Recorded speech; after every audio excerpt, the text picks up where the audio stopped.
Mee waan hundaafuu booda dubbanna garuu waan an sitti himu dhaga'uu qabda har'a irraa jalqabee hojii tokkollee akka hin hojjenne.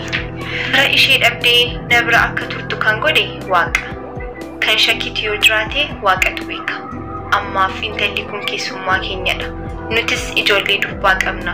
Ijoolleen keenyas gaaf tokko biyyaa hin beekne dhaqanii akkas rakkachuu hin danda'u. Namni dhala qabu dhala namaattis garaa hin jabaatu. Kun maal beekti? Argachuu hin dandeenye malee isheenis fira qabdi. Ilaa irra deebi'een sitti hima waan tokko akka hin hojjechiifne jedhanii haadha Maatiyoosiin akeekkachiisan. Poostaa ishee itti kennan xalayaalatiin akkuma yeroo kaaniin walaloo gabaabduudhaan jalqabu.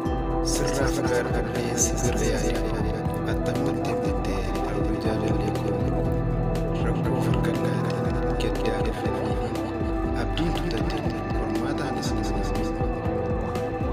duraan dursee baga harka garbummaa jalaa baatee as keessatti hawwii kun egaa si'achi jireenya mataa kee gaafata amma qorumsa guddaa keessa seenuu kee manni inni amma keessa jirtus keessummaa ta'uu kee haati manaa namtichaas wayyaanaan dubartii garagaraa irraa mucaa qorataa fidanii kan dhufaatti fakkaate balaa hamaa akkasii jiraatan keessaniifis dalasaa yaafachuu danda'e halkanii fi guyyaa yaaduu kee keessatti boqonnaa nama dhokachaa jiran ani barumsa sirriitti hin jiran rakkoon hundumtuu ni darba rakkoo keessa darbanan kan darbe fakkaata gara dhumaa irratti kan si yaadachiisu rakkoos bilbila baankii dalasaa keessa hojjetu sirriitti kunuunsaa namtichi baraata konkolaataa irra ga'e jedhamaa sun isa taasisu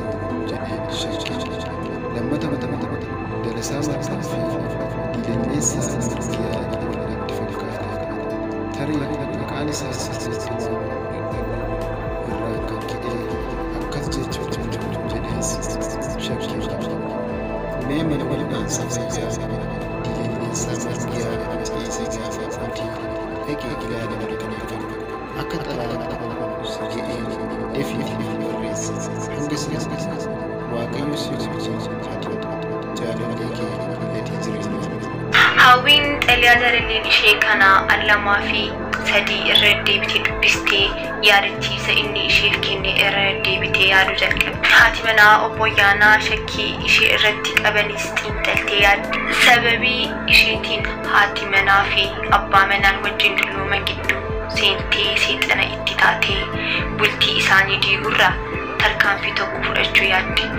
Utuu lubbuu ishee irratti balaan hin ga'in mala tokko malachuu akka qabdu hubattee garuu mala akkamii eessa eenyu bira deemuu eenyuun beekaa gaaffii jedhan kunniin hundi sammuu isheeti. Hawwiin siree ishee irra teessee utuu boossuus sooniin balbala mana ciisichaa ishee rukuttee olitti seentee ija ishee lamaan diimatan argite. Hawwii maal taatee buusaa? Immammaas si lolee? Immammaas dheekkamee jettee gaafte. Sooniin haati ishee shakkii qaban irraa kan ka'e ishee loluu akka danda'an beekti. Haa ta'ullee malee sooniin kan mirkaneeffachuu barbaaddu shakkii haadha ishee kanadha. Shakkiin haadha ishee yoo dhugaa ta'e obboleessa ishee caalaa wajjin kan mari'atan ni hafa. Yoo shakkiin haadha ishee sirrii ta'uu baate garuu ergama caalaan itti kennee fiixaan baasuuf tarkaanfii itti aanu fudhachuu jalqabdi. Sooniin shakkii kanarraa ka'uudhaan guyyaa hundumaa mana barumsaa bariisaa ooltee yeroo manatti deebitu Hawwii qorti. Har'as akkuma yeroo kaanii ishee taphachiisaa gaaffii garaagaraa dhiyeessuu jalqabde. Hawwii ati dhalooti kee naqamtee moo gimbii moo Dambidoolloodha jettee gaafatteen. Dambidoolloodha yoo jette shakkiin haadha ishee gara dhugaatti siquu danda'a. Abbaan ishee Wallagga yeroo deeman Dambidoolloo malee magaalaa Wallaggaa gara biraa keessaa dhimma hin qaban. Iddoon dhalootaa Hawwii Dambidoolloo yoo ta'e obbo Ayyaanaan Hawwii dubartii gara biraa irraa kan dhalchan jettee shakkii haadha ishee mirkaneeffatti. Hawwii eessatti dhalatti? Haatii fi abbaan kee jiru?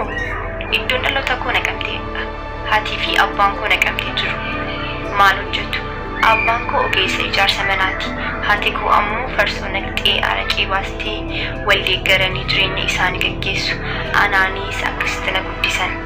Akkamitti Finfinnee dhufuu dandeessee jettee ishee gaafannaan Hawwiin seenaa ishee jalqaba irraa kaastee obbo Ayyaanaa wajjin hanga wal arganitti kan jiru itti himte. Sooniinis jaalalliin kee kan biyya Siwiidin Joosiif barreessaa? Eeyyee kunoo abbabbaan amma naaf fidanii dhufan jettee poostaa cirame siree ishee irra jiru ol fuuteetti agarsiifte. Amma isa mini nama gara biraatti hin hirumu jettee biyya hin beeknetti baqattee dhufti jechuudha. Eeyyee an nama hin barbaannetti hin hirumu. Jaalallee waadaa walii gallee qaba. Isarraa kan gargar nu baasu hin jiru jettee ejjennoo ishee Soonitti himti. Sooniin kana booda shakkii ishee fi kan harmee ishee sirrii akka hin taane bartee waan kana ta'eef obboleessi ishee Caalaan ergama isheetti kennee fiixaan baasuuf yaalii isa duraa gochuuf yaadde. Caalaan Hawwii argee garaa kan itti dhee guyyaa gaafa dhaabbii atoobisii maarkaatoo abbaa isa bira dhaabbattee ishee argeedha. Yeroo qofaa ishee arguu gaafachuuf yaadee obboleettii koo yoo taate kun haraamu ta'uudha. Abbaan koo dubartii biraa irraa kan dhalchee obboleettii koo ta'uu dandeessi jedhee sodaachuudhaan utuu ishee hin gaafatiin dhiisaa ture. Shakkiin haadha Maatiyoos Soonii fi Caalaa dhugaa fakkaachuu danda'a. Kunis Hawwiif Soonii nama argee haadhoo gaasuu keessaa ba'an jedha malee alagaadha kan ittiin jedhu hin jiru. Maatiin obbo Ayyaanaa akkasumas hojjettoonni mana keessa hundumtuu Hawwii fi Sooniin wal fakkaachuu isaaniitti baay'ee dinqisiifamu.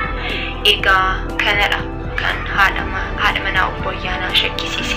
Sooniin amma erga Hawwii haala kanaan qortee booda shakkii qabduuf keessaa baastee Hawwiin obboleettii ishee miti. Firuma dhiigaa wal keessaa hin qaban. Waan kana ta'eef bareedduun kun kan Waaqayyo ofii mana isaaniitti galchee obboleessa ishee Caalaa harka galchuuf carraaquu jalqabde. Silaa waan gaarii hundumtuu hin barbaada mitiiree? Obbo Margaan akkuma jedhan Finfinnee dhaqan. Mana ilma isaanii sababii hin beekneef albeergoo siree kireeffatanii ganamaan baankii Baasaanchis inni itti jijjiirame dhaqanii ganaa baankichaa gaafatan. Hoogganaan baankichaas Dalasaa Margaa kan jedhamu akkasitti jijjiiramee hojjetu xalayaan nu ga'ee ture garuu dhufee hojii hin jalqabne jedhee